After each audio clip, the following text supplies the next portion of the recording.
Now, the treat of today is our guest, Monalisa. Monalisa is a really good friend of mine, and she is a superb immigration attorney and an activist who works largely through the United Methodist Church on issues of immigration. Monalisa Salakielu Tuʻitahi was born in Tonga, and it's the island that sees it's the country that sees the sunrise first. From all around the world, the first sunrise sighting is in Tonga. She also has been an immigration lawyer for many, many years, and she is skilled in navigating the systems. She will tell you some of her own story, but she migrated, to Hawaii with her family when she was 13, and she now lives in California, where she's lived for a great long period of time. Within the United Methodist Church, she is a lay servant leader, and she's worked at all levels of the denomination, congregations, conference, jurisdiction, and general conference. She's a greatly respected leader. Very wise. Whenever she speaks, people stop and listen. Monalisa presently serves as the conference immigration coordinator for the California Pacific Conference of the United Methodist Church. She seeks to embody her faith through actions and service, with a focus on advocacy and the pursuit of justice for all people. She also supports and empowers others to do the same. She's very much a team player who motivates and supports people in their good work. Monalisa is married to Reverend Sea Tuʻitahi, and they have 4 young adult children. But as she says in her own autobiography, they have a lot of other children too, whom they love and support. That's just the way Monalisa is, and you'll soon discover that. I also want you to be aware that they continue to live in California, which they love and which they serve, but they're inside their hearts is still the home place of Tonga. So we are so glad to have you, Monalisa. Take it away. Wow. That's a little too hard for me to, that's a little bit too much pressure, Mary Elizabeth. No. But I will take it in stride with thanksgiving and gratitude for the invitation to be here among you and to be able to have a time of conversation and to just share a little bit. You will hear a little bit of my own heart. I'm sorry that it will come out, but it inevitably comes out. And so I thank you for the invitation. But let me start, and Richard and I are doing this together because, as Mary Elizabeth said earlier, we were we experienced a little wrinkle with my presentation, and we're going to do this together. So if we can start that, Richard, and let's just start there, and let me stop and start as I would. O ko kole ke hu whanga ngai whakatapu ko tō ape, ko ose ona whakatapu. Pa whakatapu ke awhio e o tuai o tau lotolotonga. Ka tā kia te au ke whai ngā ue koe ni, ko ngā ue pele pele ngesi. Pea ko ngā ue o kui kai ke whai ngofua, ka ko whakamālo atu e whainga mālie. I start here as I would have started if I were in my own native setting. And I do so with paying homage to God or the Divine One who is among us, paying my respect to you, respect to this land and the people of this land, the first people of this land, those who are maybe among us and those whose spirit is among us. And I do so also to remind myself of the sacred communal order, if you will, that brings all of us together. Although I'm just a face on a screen, and I haven't had the privilege of meeting any of you, but I know that our own meeting and our own time here is sacred, because being here is a part of something greater than myself, something that I didn't know was going to happen today at 10 o'clock Pacific Standard Time. And so that is sacred. And so I start every time of, as I would have if I was speaking in Tongan and if I were speaking in a setting, a more contextual setting, if you will. But it really is a time of grounding to say that I'm here and asking your permission to speak to you, and that I know that it's a privilege to be able to share and to be able to have this platform. And then I know that it's that you receiving it and inviting me is a is a permission, is you giving me permission to speak, as part of my remark in Tongan was asking you for permission to allow me to speak. So with that, let me start this time of conversation, if you will. So let's move on, Richard. And I've termed this navigating the immigration landscape, but using the lenses of an immigrant, and not just an immigrant, but a Pacific Islander immigrant. And so you will see my own musings. And I say musings because if I were to say that these are experts, or expert findings and learnings, I don't think I can take that. So I say musings because it is a part of sharing. As I said, you'll hear a little bit about from my heart and some of my own knowledge base and learning base, if you will. But I see it as musings. All of that, again, contextually, to remind me that my own reality is only a snippet of all of our reality together. So you'll hear um, from a Pacific Islanders musings on this immigration landscape, if you will. So let's move on. And I start always in a conversation in a place where again, a moment of grounding, wherever we are, whatever places we find ourselves in, and we look outside, certainly in these days, with what's going on around the world, with wars raging on and coming so close to home, with all of the mass deportation that's going on around us, it can get very dark, and for some people darker. And so I start here to remind myself that the light shines in the darkness and the darkness has not overcome it. Let's move on. And just a framing our time, if you will, I'm gonna look first at you know what? I'm looking now here, Richard. I may have sent you an earlier um, I may have sent you an earlier. So if you don't mind, if you can allow me, I'm not going to resend it to you. I'm just going to share from my screen if that's okay.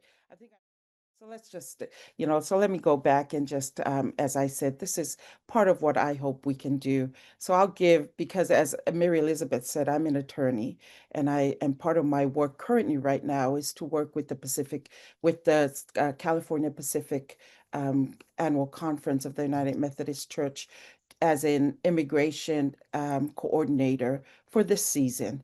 This is a temporary position just to help the conference navigate the crisis, if you will, but certainly the immigration landscape as we know it in this season. So part of my role in the work that I've been doing is to give a pretty general overview of the political landscape, an overview of the immigration policies, and then to frame my own thinking, if you will, and to share that with others, a faith-based, and I see that also as as part of my immigrants musing, if you will, a faith-based framework for navigating this current landscape, and going deeper into how I arrived at this framework by looking at some of my immigrant stories and the stories that make up my own context, and then going into discussion and dialogue. And then I want to end by looking at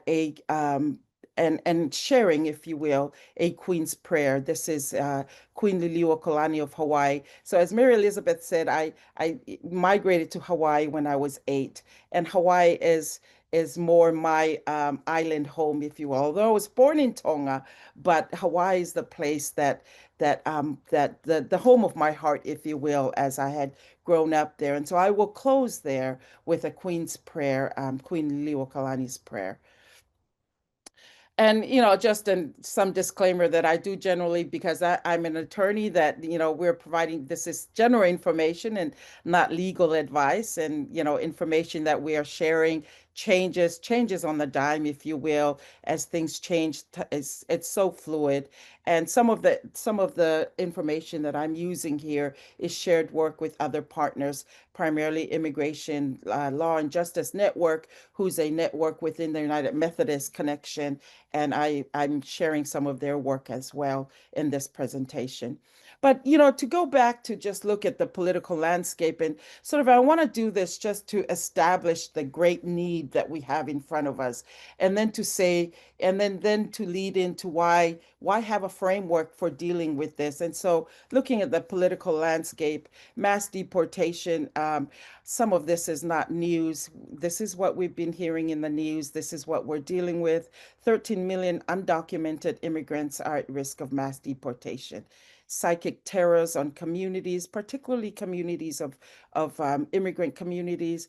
And, I think we may be in all different places, but here in Los Angeles, it has been up and foremost, and we're dealing with this on a daily basis.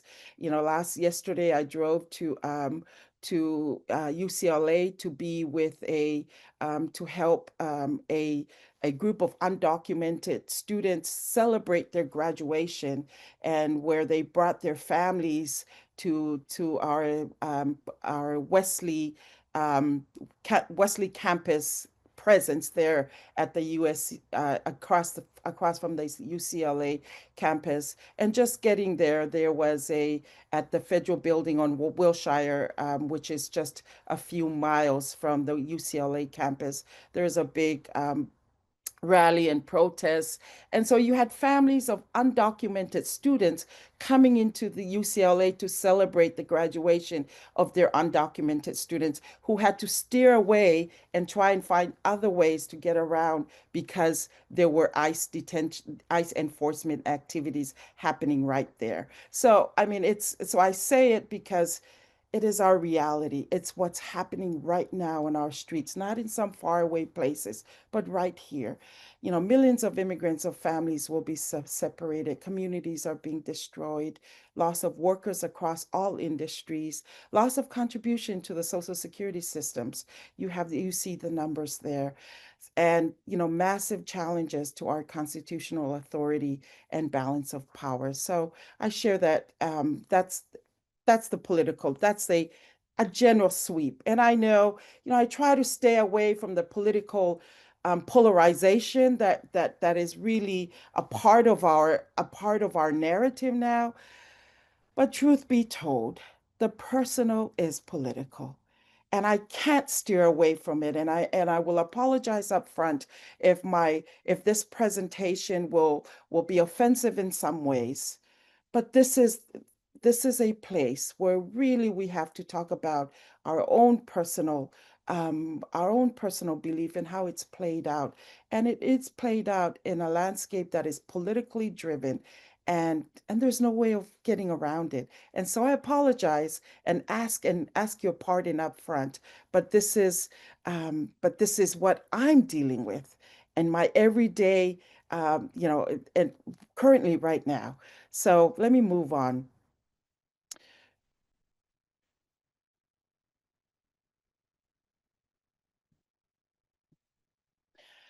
The number of people booked into immigration detention who have been charged with immigration violation has jumped from about 860 in January, before the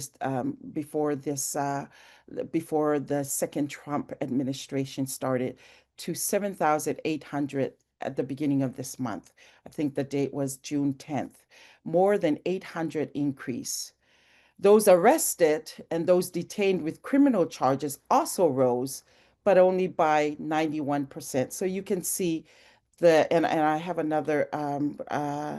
let me just show here, another this shows over 4 in 10 immigrants held in detention have no criminal record or pending charges.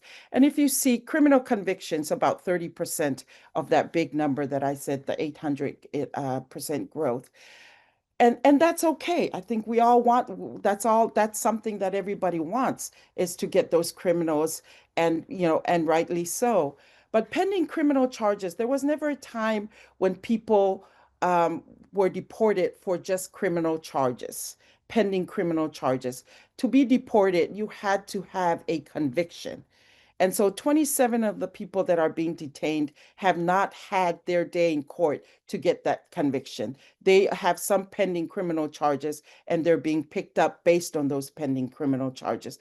And then the big percentage there, over 40%, are people who have overstayed their visa, who have they're termed immigration violation, if you will. So you see there, and they're really gearing up to about 33,000 detention or arrest a day. That's the quota that they're hoping to get to. Again, those are just another iteration of the numbers that have been recent numbers. This is the data up until June 5th of 2025. So you see the growth and the different, and I wanted to put it up there so we can, again, to see what we're dealing with. And who is this impacting? It's impacting all non-US citizens. All non-US citizens are vulnerable. So immigrants with orders of removal and criminal convictions, they're the most vulnerable. And in some ways, rightly so. These are the immigrants that have have had a removal order, but have not left the country and have continued to be in the country, and have criminal convictions, and those criminal convictions have led to a deportation order. Asylum seekers and refugees, immigrants who have overstayed their visa. Those are immigrants who came with a visa but have overstayed. DACA immigrants, undocumented immigrants who have filed taxes. And that is because IRS have now been mandated to share their information with ICE. And we'll talk about that a little bit later. Student activists on visa, you've heard that, you've seen that on the news. Legal permanent residents who live part-time in Mexico or part-time here, because if you have legal permanent residents who do that, basically are at risk of losing their status. Immigrants who have been in the country for less than 2 years, they are impacted because they can be deported without any hearing. They can be put into what they call expedited removal because they have been here for less than 2 years. And expedited removal does not allow them any due process in court. They will not have a day in court. They are basically just picked up and deported right away. So, and how do they determine if this person has been here for less than 2 years? So that's very discretionary. But I tell my clients, carry your passport, even if you've overstayed your visa, but it at least gives some evidence that you have been here for more than 2 years, so that you can end up in court and not be deported expeditedly. And then 287 agreements those are the agreements where cities have agreed, local police departments have agreed to be to work in partnership with ICE and other federal agents to carry out mass deportation. I know Los Angeles do not have a 287 G agreements, but that does not stop, as you have seen, our LAPD from helping to carry out some of the enforcement activities that have been going on. Accompanied minors and their undocumented family members are also very much affected and vulnerable.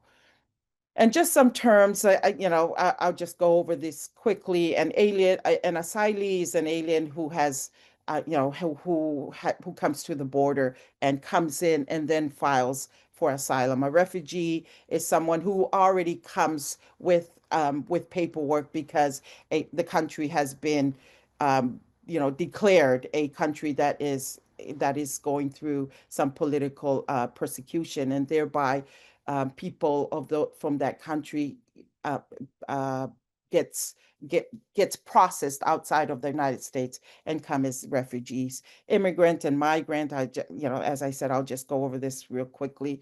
But again, just to have a common basis of what, when we say undocumented people, we're talking about people, all of these different categories, if you will, people who entered without inspection, the people that came across the border without without inspection, people that entered with a legal status but overstayed. Many of the people from the Pacific, because the ocean is way too big and nobody came in a little boat and tried to get in, they all got on the flight somehow, they all got a visa, but overstayed their visa. So they too are undocumented. Deferred action childhood arrivals, people that are currently in the process of legalizing but have not legalized, those people are considered undocumented as well, and vulnerable immigrants.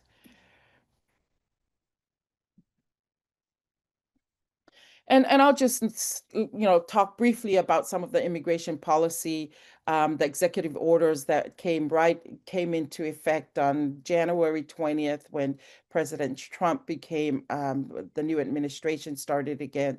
The immigration, the registry. Every alien must alien, and I use that word with due respect, knowing that that people are being called alien. But as of April 11th, immigrants over the age of 14 must register with the federal government. And there is a process for doing that. And if you don't do it, you can be convicted of a crime and imprisoned, or to pay a penalty of $5,000. So that's everybody. So everybody that came in without being inspected have to register. People that came in with a visa is already considered registered because USCIS already have their information, if you will. So people that came in with a visa, student visas that expired, visitors, tourist visas that expired, all of that, people in that category are considered registered. But people who were not inspected must register. The Alien Enemies Act, I'm sure you're all aware of that, and it really permits the president. It gives the president a very increased massive power to make executive orders with the understanding, or with the premise, that we are in war, that there is an invasion, that the illegal aliens, if you will, have invaded the country, and they are the enemy. And so this has allowed and has given the president great executive power to do some of what the administration has been doing. You see here that the Supreme Court temporarily barred the administration from removing a group of men currently to Venezuela. Well, as of yesterday, the Supreme Court ruled that people can be deported to a country other than their country of birth, so that they can be deported to Sudan, or to Libya, to places where there is no due process, to places where people are being tortured in prison. So the Supreme Court has sided with the administration, again, because of the administration's increased power based on the Alien Enemies Act. Expedited removal, I talked about it a little bit earlier. People who have been here less than 2 years will be removed expeditedly. And so that used to be something that was just a reality within 100 miles of the border. So people that came in without being inspected, this is pre-January 20th, they were picked up and removed expeditedly, so they didn't have a court date and so forth. Now all of the interior is treated as a border, if you will, and people that are picked up who cannot prove that they've been here for more than 2 years will be removed expeditedly, meaning they will not have a day in court.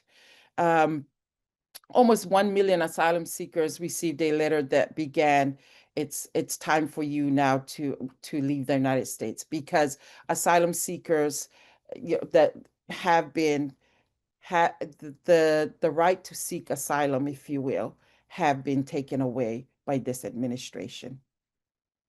And people that were paroled in based on the fundamental right to seek asylum were then are that parole, or that concept of coming in as a parolee for the while they proceed with their process, that process have been revoked, and they are subject to being deported and asked to self-deport. Temporary revocation of temporary protected status. So temporary protected status is discretionary once again, and was given by based on each administration determined if a certain country was going through turmoil, political turmoil, and would make a determination that they would give temporary protected status for people from that country, and people would come with and be able to enter the United States. They would not have a pathway to becoming U.S. citizens, if you will, but they became paroled in and had the opportunity to come into the United States. So that's people from Afghanistan. That has ended on May 20th. The Cubans, Haitians, Nicaraguans, and Venezuelans, all of that has ended. And the Supreme Court once again upheld the current administration's stance, and have ruled that they must leave, or they will be deported. So we have Haitian congregation in San Diego. They've all received letters that said you must self-deport by August 6th, I believe, or you will be subject to deportation. About 500,000 migrants, all told, I think. And as I said, IRS will share immigrant data. They have been mandated to share immigrant data with ICE, if you will. And again, this is the Laken-Riley Act. This was the first law that was signed into law by President Trump on January 29th. And you may have recalled there was a nursing student, I believe it was in Ohio, who was murdered by an El Salvadoran immigrant. And so this law is named after in her memory. Laken-Riley is her name. And so, but I put it up here again just to point out that federal detention, it used to be that if federal detention, you had to have a conviction. But now if you're merely arrested for theft-related crimes, even if it later turns out that the migrant was innocent, you will be arrested and subject to deportation. So there's a big, grave change in the way we have increased criminalization of migrants, if you will. Sensitive location, I'll just go over this real quick. It's sensitive location was a policy that was in effect in all of the past administration. It was the policy that says that ICE cannot enact enforcement activities around hospitals, around and in hospitals, courthouses, churches. That no longer is the policy. This was the policy that in past administration allowed churches to be sanctuaries for people, and that no longer, that term, as soon as Trump took office, that policy was terminated, because it was merely a policy. Now there are two different currently there are two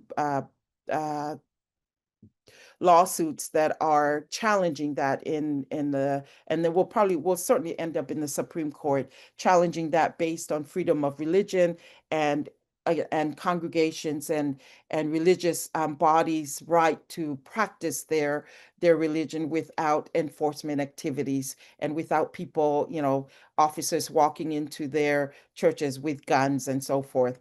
The Philadelphia yearly meeting of the Religious Society of Friends, that was a case that was brought by Quakers and joined by a Sikh congregation and Baptist congregation, and they're still currently in court, but they also were able to ask for a temporary injunction, which basically temporary halts or temporary brings the sensitive location policy back into effect for their churches. And they received it because they were in front of a judge that was appointed by President Obama, I think. So they received a temporary injunction. So in all of our Quaker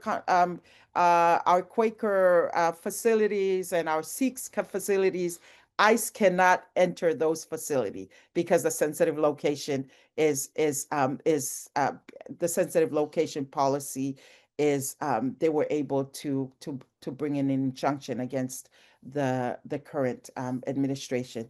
The Mennonite Church USA versus Department of Homeland Security is a case by 23 or 24 different denominations, the United Methodist Church being one of them. And when we came to court to ask for a temporary injunction, it was not granted.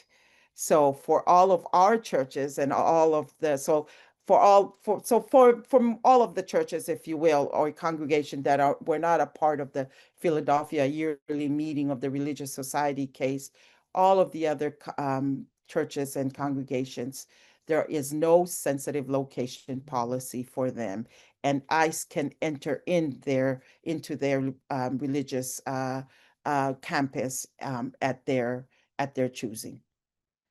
And ICE enforcement at places of worship, there's a whole big body of work on what is public space versus private space. Public space is not protected, if you will. ICE can walk in, and ICE have been doing that, taking people from the streets, taking people that are in car washes and Home Depot. Those are considered a public space. Private spaces, we're trying to say that our churches are private spaces, our houses of worship, our schools, our hospitals. So ICE should not be coming into our private space. It's a tension that has not been readily played out in court. So we don't have laws that speak right into it, but certainly people are laying policy that speaks to that. Who's profiting? I mean, somebody's got to be profiting from this mass deportation. The detention facilities are primarily Geo and Core Civic. They're strong Trump Republican supporter, lobbying, as you see there, and 2024, $6 billion profit. Their stocks, not surprisingly, jumped very high on January 20th because they knew that mass deportation was coming and that they will have more profits. So just putting that out there. And now for a framework. Having seen that, this is something that I've been trying to frame for, where do we enter into this as people of faith, as people who have a faith, who whatever our faith may be, what is the call for us? How do we enter into this insurmountable, seemingly crisis? And I have, this is not rock science. This is nothing new. Everybody have been doing this, but I'm just trying to frame it for the work that we'll be doing: resistance, accompaniment, advocacy, and through all of this, building relationship.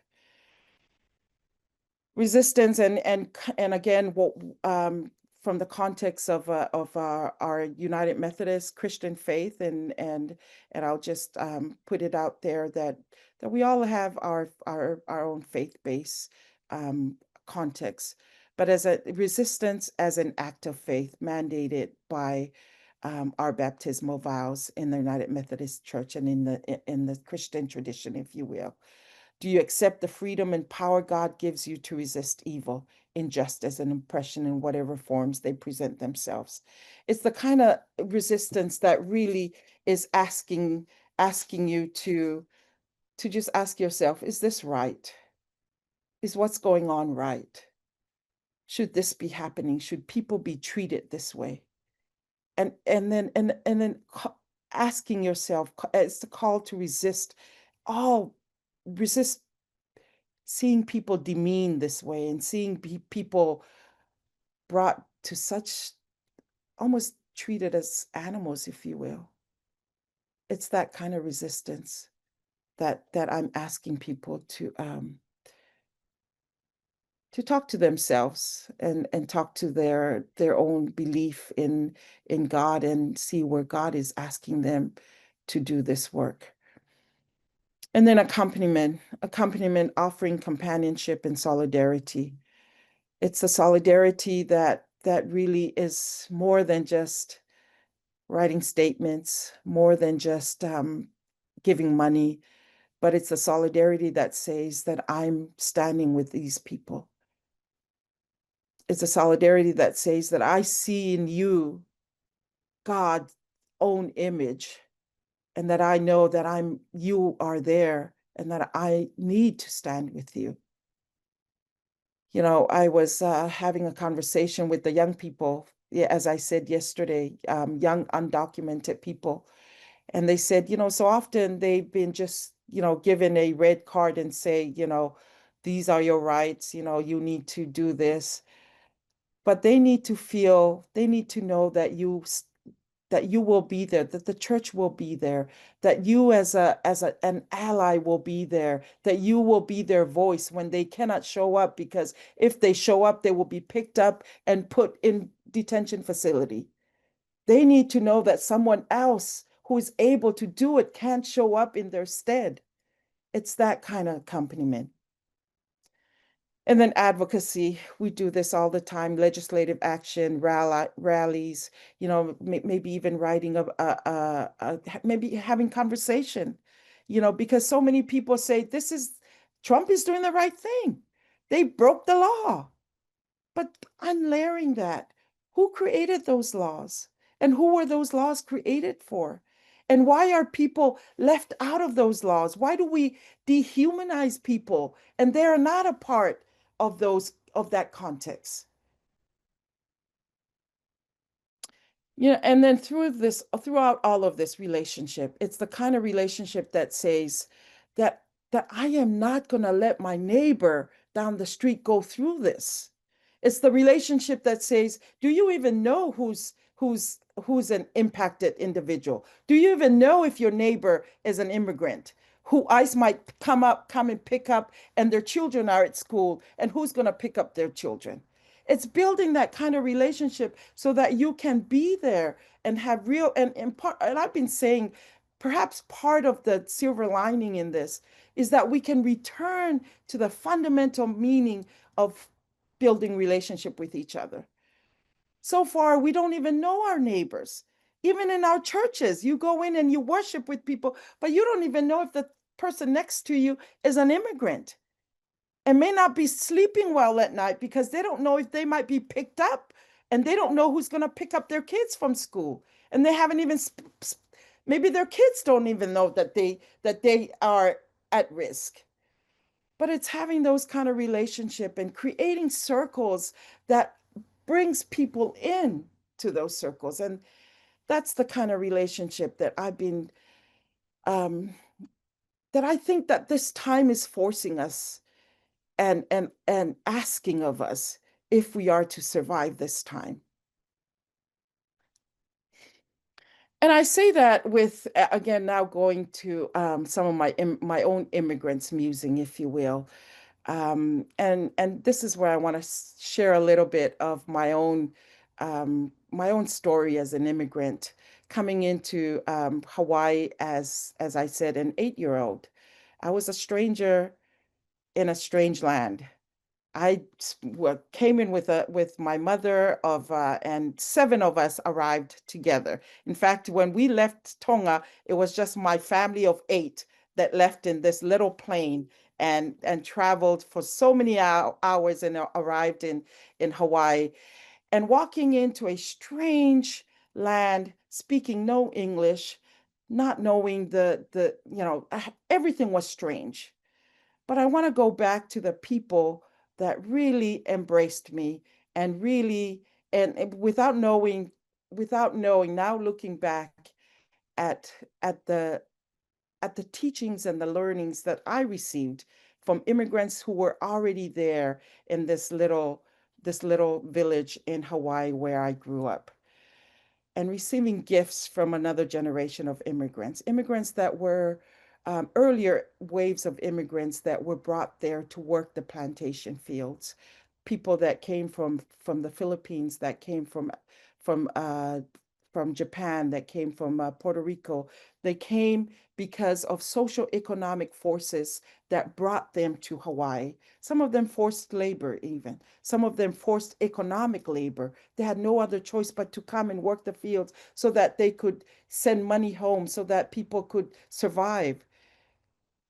Those are the immigrants that were already in this little church in Hawaii when we arrived.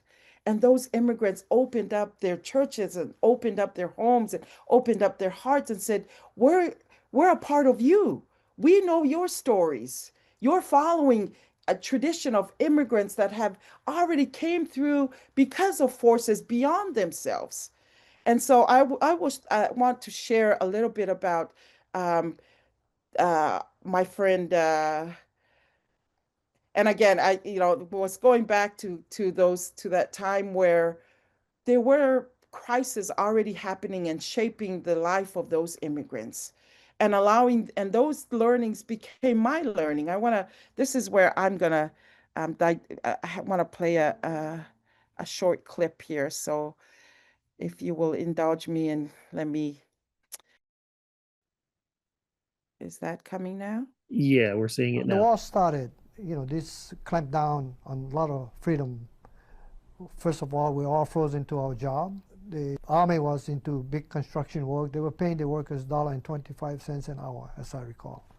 And here we are working for $2 a day if you worked in a mill or any one of these, what they call a Fair Labor Standards Act jobs. You got $2 a day, and that's what we were making. But we couldn't leave the plantation because of the threat that if you left, we would make sure that you got drafted. You would become high on the draft list, and you would be taken. And there were a lot of browbeating. There were a lot of pressuring from the top.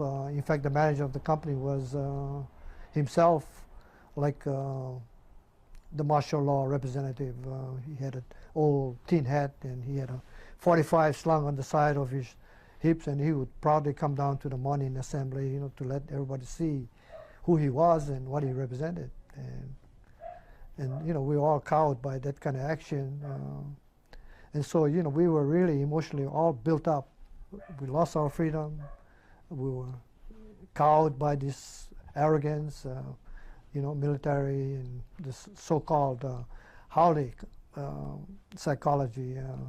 We felt very oppressed, and as soon as the war ended and as soon as the rumors of the union came, we were ready. I share that because Sieko Shiroma was a member of our Kahuku United Methodist Church. He's now departed, of course, but he was a member, as I said, the little town where I grew up, this little town, where the church is still there currently. Even if you drive on the North Shore, if you visit Hawaii and drive on the North Shore, you will get to this little church. It's still there on the main freeway. But Sieko Shiroma was a member of that church when I arrived from Tonga. And it was people like him who already, I realize now, who are already laying those seeds of resistance, those seeds of advocacy in my life, even without my knowing. It was people that were formed by other economic, racial tensions, socioeconomic forces that were brought to Hawaii to work the plantation fields, and their struggles were now a part of my learning. And I was amazed to just go back to look at the caliber of the people that were there, that opened up the church for myself and this big, Pacific Islander family that walked in. If you see, these were Japanese, second generation Japanese, Ilocano speaking Filipinos. There were Portuguese speaking people from Portugal. But they did not for a moment think that we were any different. And already we're laying those seeds. And I realize now how integrated and how our stories from another generation, stories from people from distant shores, from my own native shores, but they became my stories. And even as I find myself fighting a whole different crisis, maybe one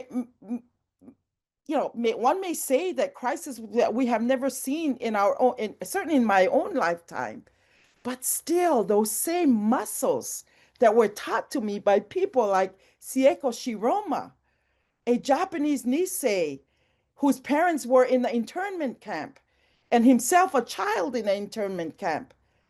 Those skills were already taught to me, immigrants to immigrants. And so I go back to that realization that our relationship can save us. And our relationship will be bearing fruits that we don't know and we may not know. But give it some time, give it some years. And so I cannot say enough about the people of Kahuku United Methodist Church who were already gifting us with their own learnings and their own gifts that were hard learned from their own journey and their own hardship and struggles. And so I say that to remind us that we all have that capability. We all have that capability, and I think we all have that mandate to do what we can in this season, just as it was done when I arrived in Hawaii as a young, scary, fearful little child, but then nurtured into basically who I am now by people that were already there, immigrants that were already there. So in a way, challenging us to see what is our role? What is our role? And, what can congregation do? There's so much that we can do. Again, what can communities do? As some of the things I've been sharing, help prepare a power of attorney and caregiver authority.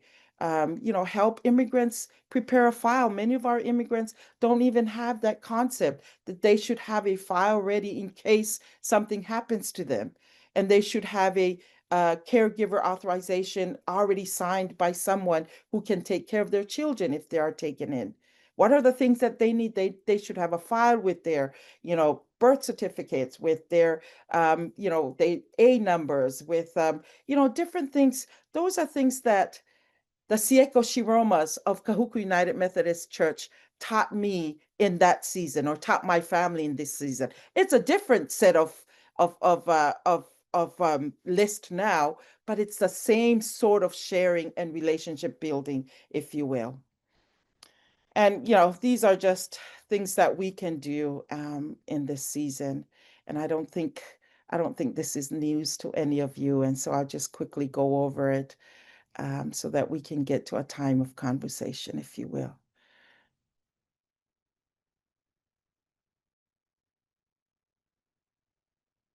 So I'll stop sharing so we can have a time of conversation, and then we'll go back to the Queen's Prayer, if you will. So that's me, and that's my story, and that's part of why I find myself here, not surprisingly. Thank you so much, Monalisa. Thank you for sharing yourself and the massive data and the stories. So important. Thank you. And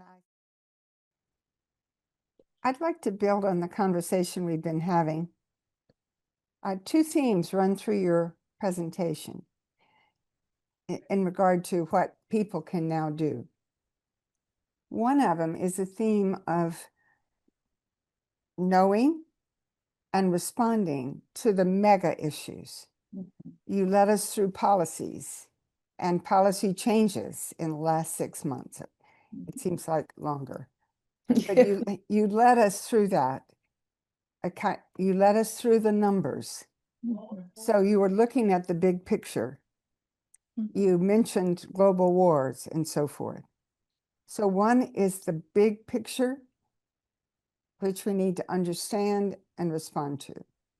The other is the significance of small actions.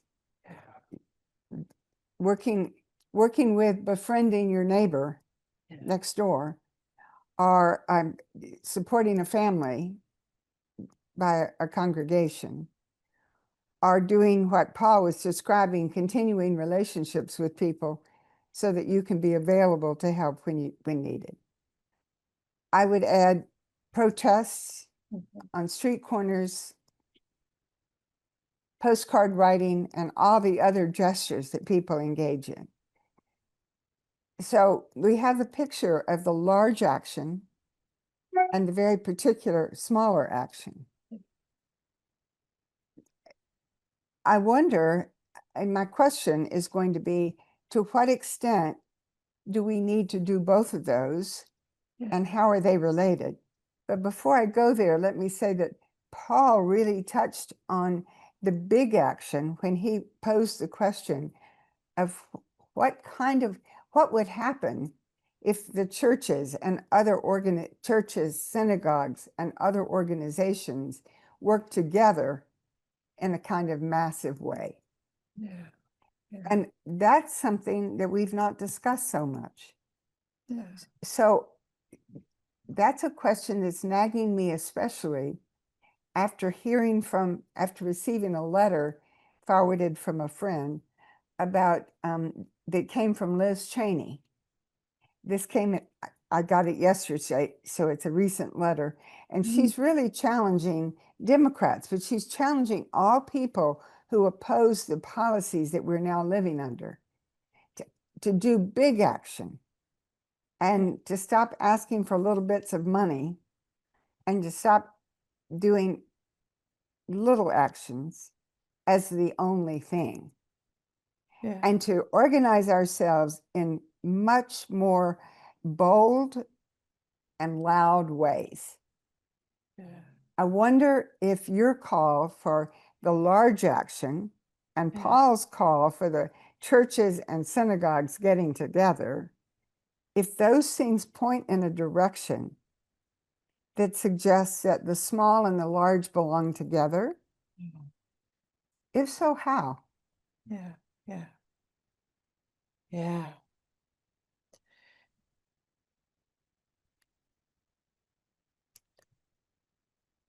The beauty of this, if there is beauty in this,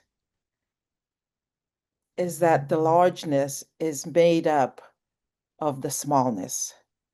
The largeness, this big, massive system that pushes to deport, to deny, to despise, is made up of people.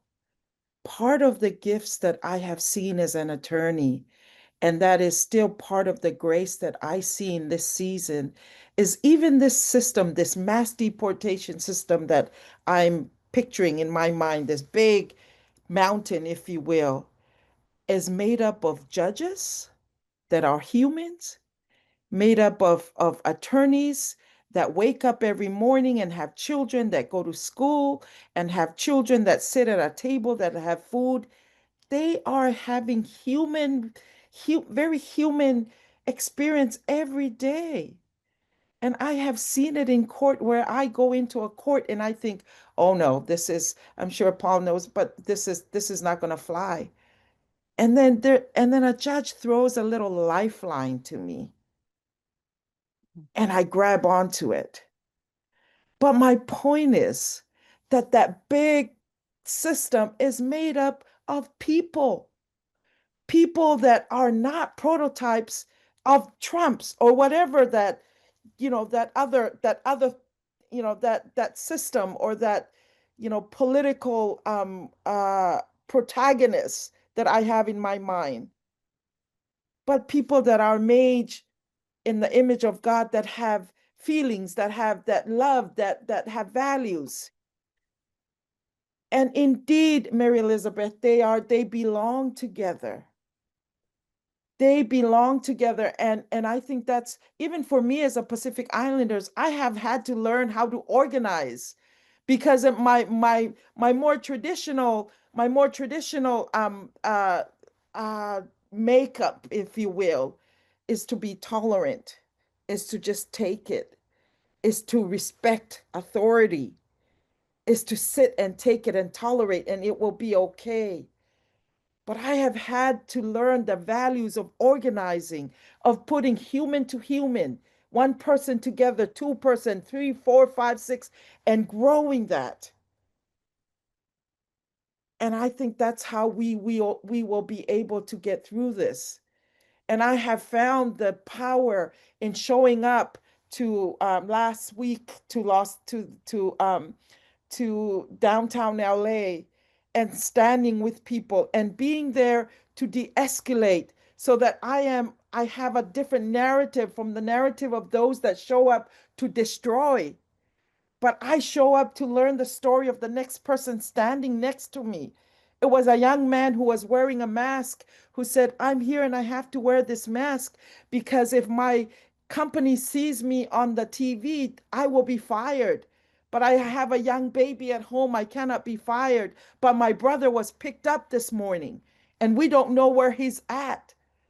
And I get to learn those stories, and I get to stand there and to change ever so slowly the narrative of those who are there to destroy, there to burn, there to vandalize. So that's why it's important to do both. It's so important to do both if you can. But sometimes you can't, and it's okay, but it's important to do something.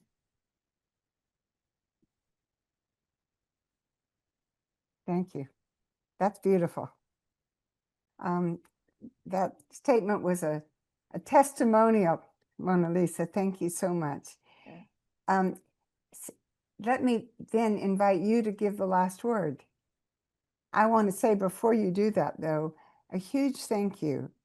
Tandeka said this earlier. You really spoke from your heart, and we received with our hearts.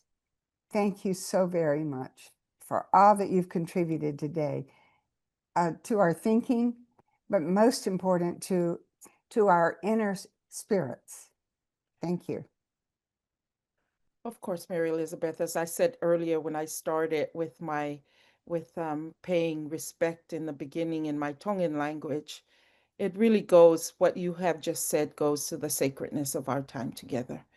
The sacredness of you inviting me and you receiving me, and the sacredness of my taking this platform and understanding that it's a gift to be able to share, as I have shared freely, my heart and my learnings. And I have appreciated the embrace that has come even across the waves, if you will, the internet waves. So thank you very much. But I want to end once again, by returning once again to my island.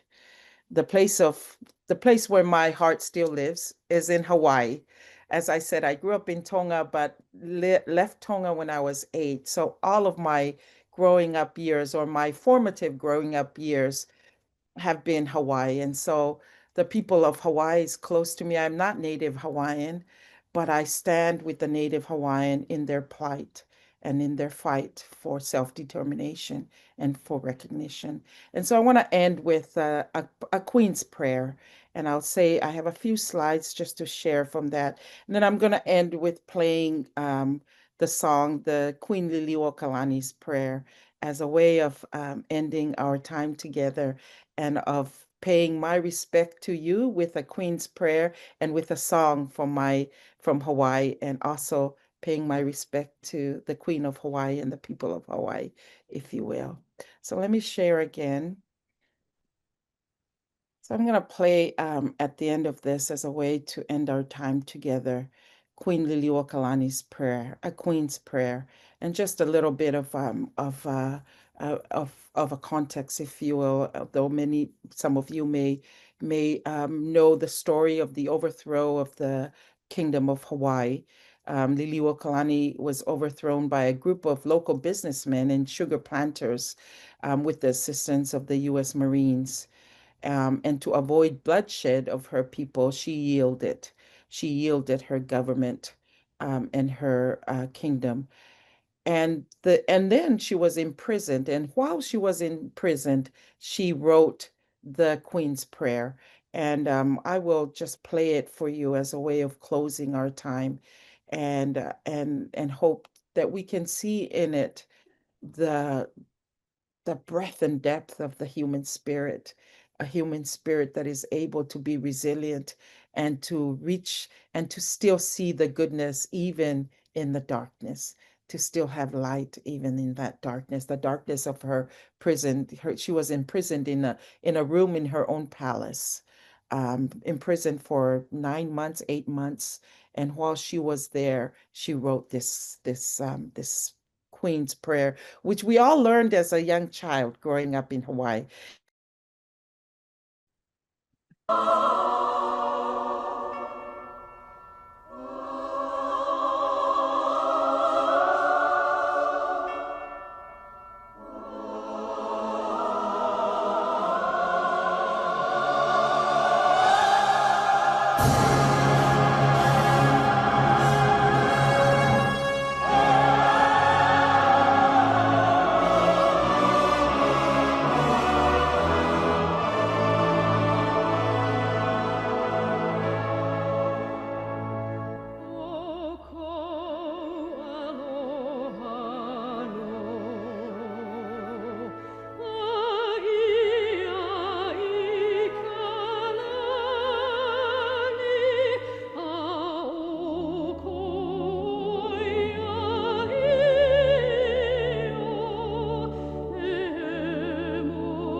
So there you have it.